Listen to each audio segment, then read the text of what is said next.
his demise is going to lead to a restructure not just within Mexico, but as regards international criminal networks, and who knows what that's going to look like. Violence has broken out in Mexico's second largest city, Guadalajara, after the death of one of the world's most wanted drug traffickers. Foreign tourists there have been told to take shelter. The Mexican cartel boss, known as El Mencho, was killed by his country's security forces. Visitors have been told to be aware of their surroundings in the region. Latin America correspondent Jon Bonfiglio joins us live from just north of Mexico City. He's close to where that violence is breaking out. Good morning. Morning, Kate. What's the latest we know at the moment?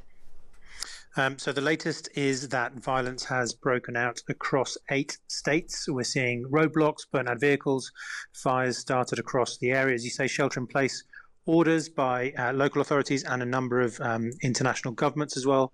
Flights cancelled into and out of Guadalajara, although I understand it's operational now, and the tourist resort of Puerto Vallarta, and wide-ranging decrees to close schools, curtail public transport, and the like across the region. And is this all off the back of the killing or the death of El Mencho? Yeah, this is all, and at this point, it is all in direct retaliation by the cartel, by the Jalisco New Generation Cartel, for the killing of their leader, their founder and leader, El Mencho, real name Nemesio Ruben Oseguera Cervantes. El Mencho, of course, was his nickname. That violence we expect to evolve over the next few days and weeks into violence which relates to different splinter groups from the cartel beginning to vie for authority and control over the leadership. And how significant a moment is his death? I mean, he was obviously, a cartel boss. What will that mean for that particular cartel? Will essentially someone else just take over?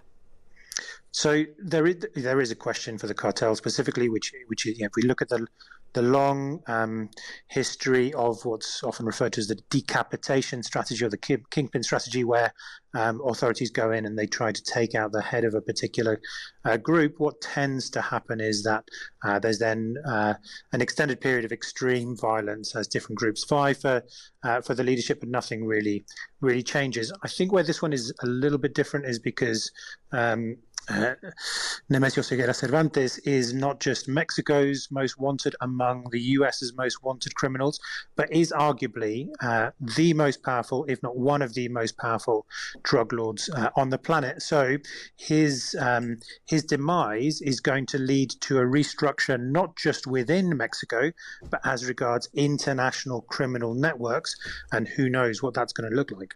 I mean, that is a significant moment. Can you just explain the operation to take him down? Because it wasn't straightforward, was it?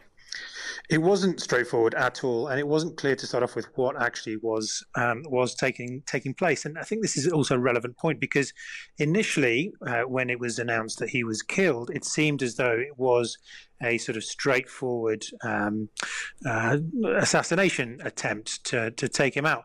But it then became clear that actually it was an attempt to arrest him and take him to Mexico City, which went wrong, that met with resistance. And then there was a number of casualties that emerged as a result of the firefight. Now, why that's important is because had El Mencho been captured live, it is highly unlikely that he would have been tried in a Mexican court and sentenced to jail in a Mexican prison. So it's almost certain that he would have been extradited to the United States. And clearly the United States knew about this ahead of time. I mean, there's a wider concern here, isn't there, that Guadalajara is the venue for the World Cup later this year. I mean, will that be a concern? It clearly is a concern, and it's not just the World Cup in 3 months. It's also the intercontinental playoffs are taking place at the end of next month. So it's just in a few weeks' time, and a lot of this violence and the debris that surrounded this violence took place just a few hundred meters from the stadium itself. And Guadalajara and the western state of Jalisco is the home base for this international, transnational criminal organization. It is where they have, I mean, they're pretty powerful everywhere, but that is where they have most power and control. Well, Jon, I've no doubt that we're going to be speaking to you again this week to find out the latest on what's happening there. Thanks very much for giving us that update. No problem, take care. That is Latin America correspondent Jon Bonfiglio.